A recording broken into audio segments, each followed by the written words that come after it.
Hola a tots i a totes. Soc el James Hawkey, professor titular de Lingüística Catalana a la Universitat de Bristol, a Anglaterra. I avui us parlaré una mica de la sociolingüística. Què és la sociolingüística? I quines són les nostres opinions de les llengües que parlem? Us parlaré avui concretament de dues situacions lingüístiques que m'interessen moltíssim a un nivell personal. La del català a la Catalunya del Nord i la de la llengua gal·lesa a Gal·les. Us explico en breu perquè aquests casos m'interessen tant, però primer de tot he d'aclarir què vull dir quan parlo de la sociolingüística. La sociolingüística és la disciplina que analitza la relació entre la societat i el llenguatge. Com podeu imaginar, això engloba moltes coses. Per exemple, la sociolingüística analitza el llenguatge que utilitzem a fi de descobrir els enllaços entre la llengua i la classe social, o la llengua i l'edat, o la llengua i el sexe, o la llengua i l'origen geogràfic, o el que sigui. Vull dir, si una persona parla d'una manera determinada, diguem-ne, quines conclusions se'n puc treure? Què puc endevinar? D'on és aquesta persona? Són els homes que parlen així o més aviat les dones? O potser no hi ha cap diferència? Tot això ens fa aprendre més sobre la nostra societat i les nostres llengües.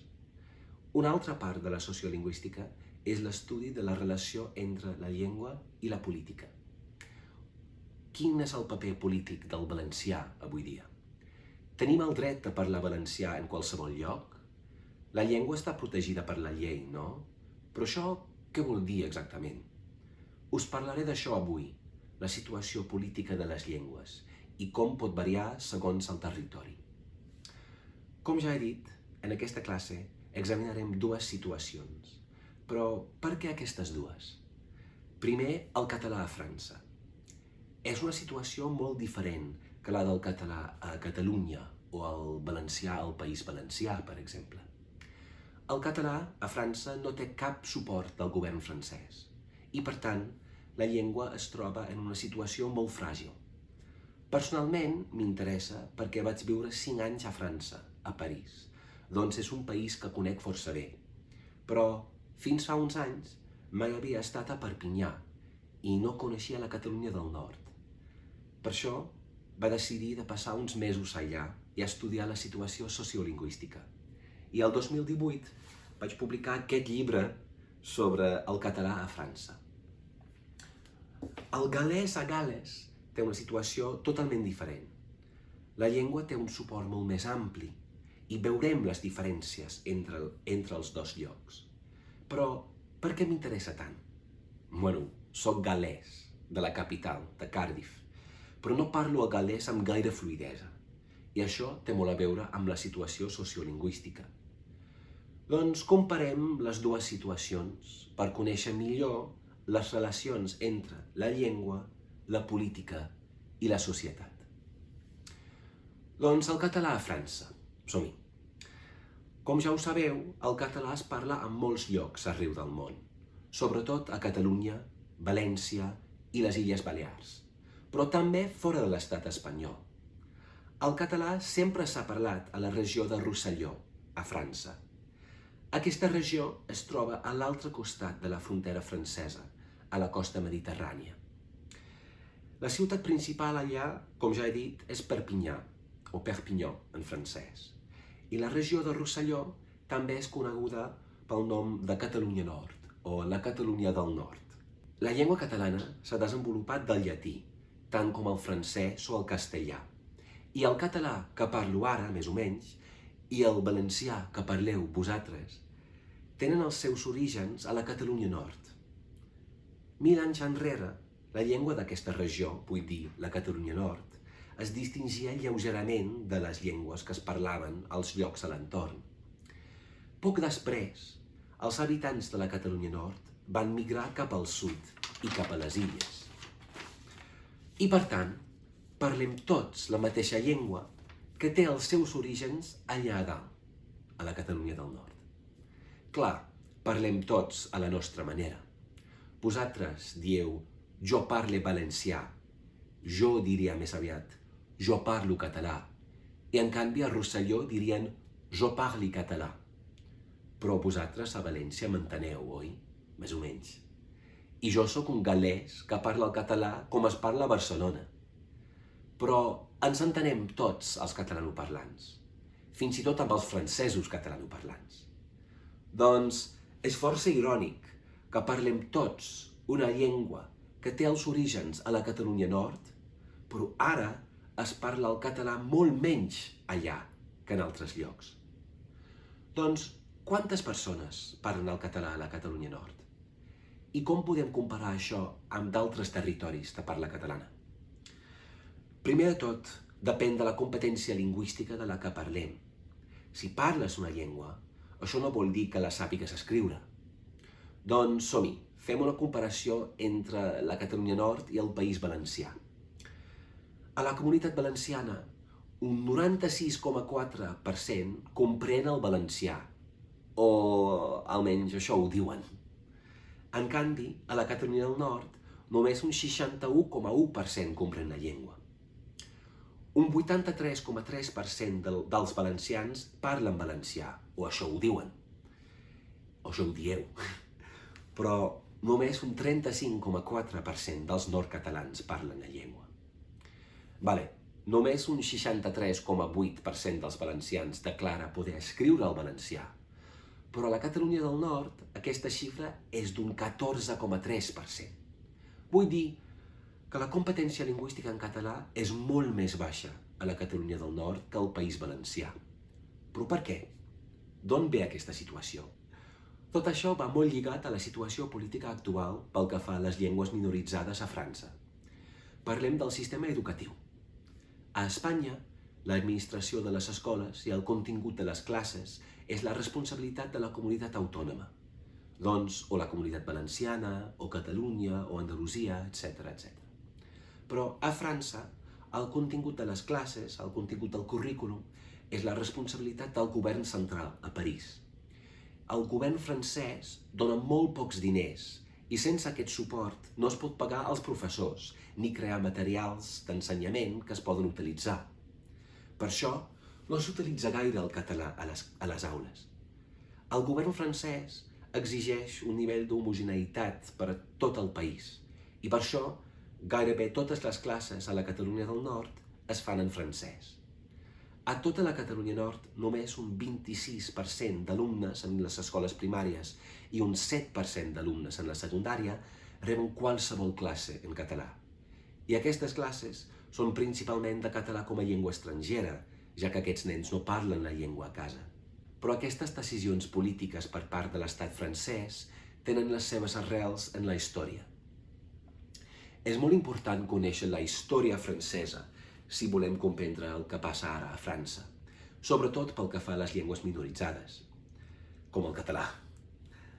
Abans de la Revolució Francesa, molt poques persones parlaven el francès, i no n'hi havia cap problema, perquè la França era una monarquia absoluta, i no es demanava l'opinió al poble.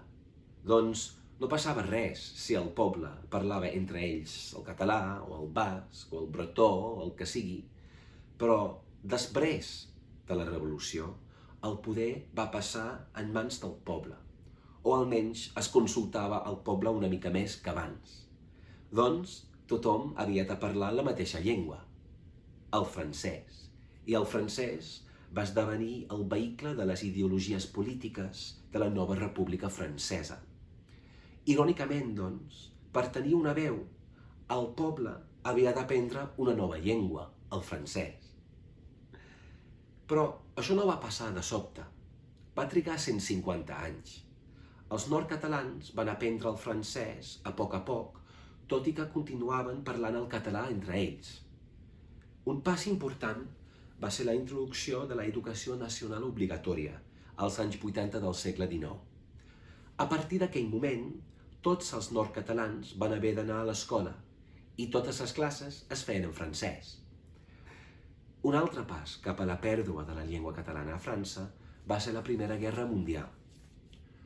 Tots els homes nord-catalans van haver d'anar a lluitar braç a braç amb els seus compatriotes francesos de per tota França, parlant entre ells, clar, el francès.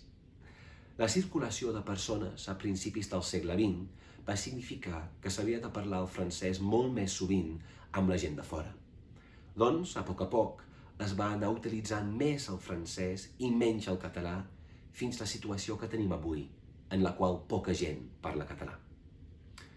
Què passarà al futur, doncs? Bueno, no es pot saber, però la circulació de persones que va provocar el canvi cap al francès podria finalment beneficiar el català a la Catalunya del Nord. Cada cop més persones de Catalunya van al nord per fer turisme, i això vull dir que més gent ha de parlar català, com a mínim si treballa en el sector turístic. I també passa a l'inrevés. Moltes persones de Perpinyà van a Barcelona per estudiar i aprendre més sobre la cultura catalana, que és, a cap i a la fi, una cultura compartida entre les dues regions. A més, amb el procés independentista a Catalunya, el català passa a ser una llengua molt més important a l'escenari mundial. Per tant, més persones que es consideren catalanes, com molta gent a la Catalunya del Nord, es posen a estudiar la llengua. A veure què passarà. La llengua gal·lesa, doncs. Som-hi. És una llengua molt diferent a l'anglès. Fins ara hem parlat de llengües íntimament relacionades, el francès, el català i el castellà. Però les diferències entre l'anglès i el gal·lès són molt més grans. Agafem unes frases en català i fem una traducció a l'anglès primer i després al gal·lès. Som-hi. Per exemple, em dic James i soc de Cardiff, la capital de Gal·les. Molt bé.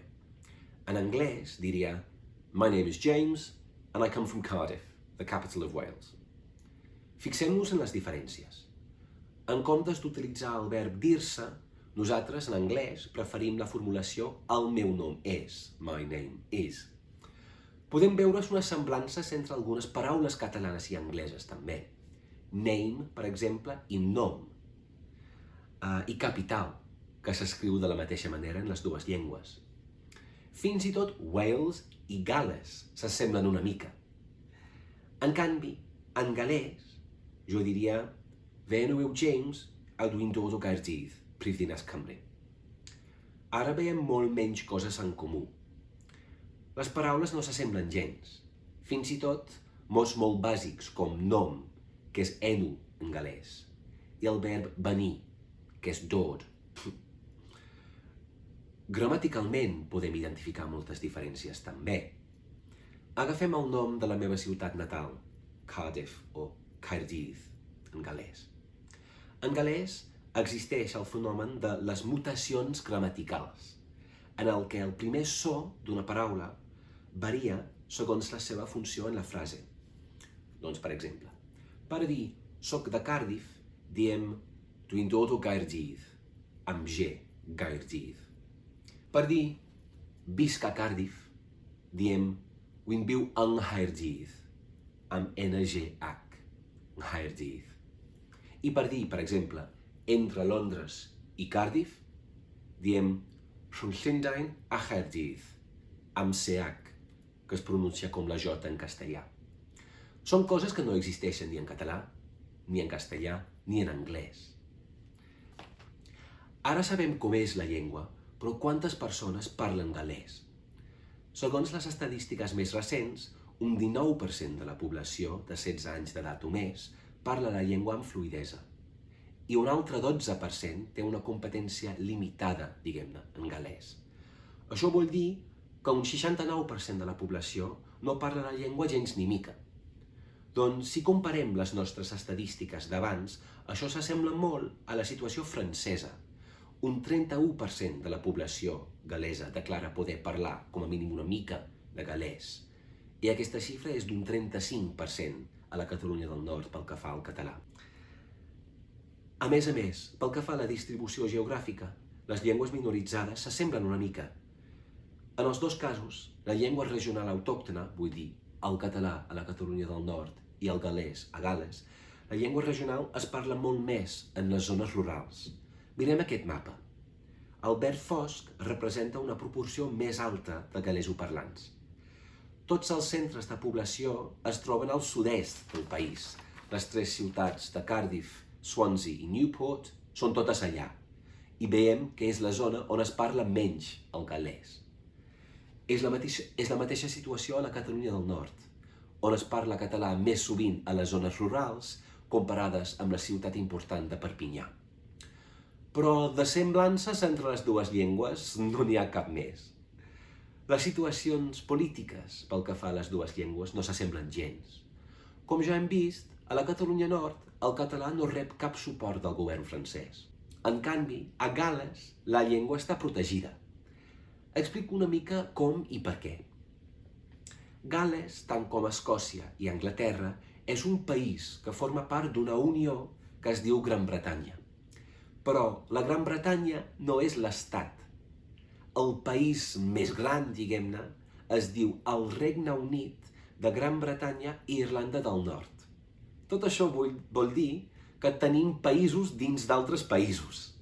I l'Anglaterra no és la mateixa cosa que el Regne Unit. No sóc anglès, sóc gal·lès, són coses diferents. Una conseqüència de tot això és que tots els països tenen els seus governs. A Gal·les, el govern es diu l'Assemblea Nacional, en anglès The Welsh Assembly, i en gal·lès Cynulliad Cenedlaethol Cymru. I és bilingüe. Això vol dir que tots els serveis oficials s'ofereixen en els 2 idiomes. Pots anar a qualsevol oficina governamental i fer els tràmits necessaris en gal·lès, o almenys això és la teoria. Molts cops la realitat és una mica diferent, sobretot a Cardiff, on no es parla gaire la llengua. Hi ha escoles i col·legis gal·lesos, en els que totes les classes es fan en gal·lès. En els altres col·legis, com el meu, les classes es feien en anglès, però tots els estudiants tenen classes de gal·lès com a llengua estrangera, fins als 16 anys. Tota la senyalització és bilingüe, com podeu veure aquí, i per això es pot veure la llengua per tot arreu. Doncs hem vist que el gal·lès està protegit pel govern, però només un 31% de la població parla la llengua gal·lesa. I això, un altre cop, la història de la llengua gal·lesa ens donarà la resposta. Al segle XIX, el govern britànic era molt més centralitzat, amb Londres com a únic centre de poder. Els britànics, és a dir, majoritàriament els anglesos, van imposar la llengua anglesa com a llengua vehicular al sistema educatiu, com a manera d'assimilar els gal·lesos, a banda d'altres polítiques que van menysprear la llengua. Això va crear un sentiment d'inferioritat i, com a conseqüència, molts pares van deixar d'utilitzar la llengua amb els seus fills. Després de 2 o 3 generacions, l'impacte negatiu va ser increïble, però no irreversible. El sentiment d'inferioritat encara existeix avui, fins a cert punt, ja que la llengua majoritària, l'anglès, té molta importància a l'escenari mundial. Però les estratègies polítiques per recuperar la llengua gal·lesa funcionen bé. La quantitat de gal·lesos parlants va creixent molt a poc, de 769.000 persones al 2003 a 899.000 al 2018, sobretot entre els joves, gràcies a les iniciatives educatives, cada cop més escoles, cada cop més classes, etc. Però cal recordar que la xifra total, és a dir, un 30% de la població gal·lesa parla la llengua, més o menys, amaga una realitat molt més complexa, com hem vist al mapa. Per exemple, a la regió de Gwynedd, al nord-est, un 77% parla el gal·lès, mentre que a la ciutat de Bridgend, al sud-est, a prop de Cardiff, la xifra és d'un 17%. Avui he parlat de 2 casos que s'assemblen fins a cert punt, però també representen 2 situacions polítiques completament diferents. El català a la Catalunya Nord i el gal·lès a Gal·les. La vostra llengua i la meva, més o menys. Comparar 2 situacions sociolingüístiques diferents ens aporta noves perspectives i així podem aprendre molt sobre les nostres llengües i cultures. Espero que us hagi agradat i fins la propera.